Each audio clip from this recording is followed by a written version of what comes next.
उज्ज्वला हिताधिकारी पार्वण उपहार मिलिबो LPG cylinder पिछा 300 टंकार रिहाती। आसंतु जानिबा यार services खबर विषय।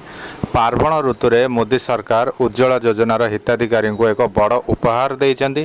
सेमानंकु एलपीजी सिलिंडर पिछा 200 बदल में 300 टंकार सब्सिडी मिलिबो।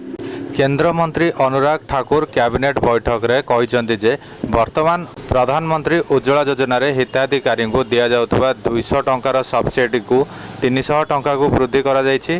केंद्र कैबिनेट रक्षाबंधन एवं ओणम अवसर में एलपीजी रे 200 टंका ह्रास घोषणा करथिला। आज उज्ज्वलार हिताधिकारी को 200 टंका 300 टंका को वृद्धि करा जायछि। आगो को 5टी राज्य में निर्वाचन थिबारु सरकार एलपीजी सिलिंडर उपरे सब्सिडी बदलाई देइछंती।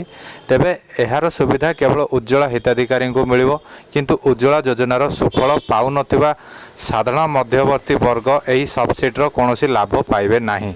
अनुराग ठाकुर आहुरी मध्य कहिसेंती जे भारतर हळदीर सबुठु बड़ उत्पादनकारी एवं उपभोक्ता हलदी रप्तानी 8,400 कोटी टंकार लक्ष्य रखा जायछि। एथिपई सेंट्रल टर्मरिक बोर्ड बा केंद्रीय हलदी बोर्ड गठन को मंजूरी मिली। उत्तर कोयल प्रकल्प को संपूर्ण करने 2,400 कोटी टंका खर्च करा जिवो। एहा द्वारा बिहार, औरंगाबाद, झारखंड, गढ़वा और पालामू उपकृत हेबे।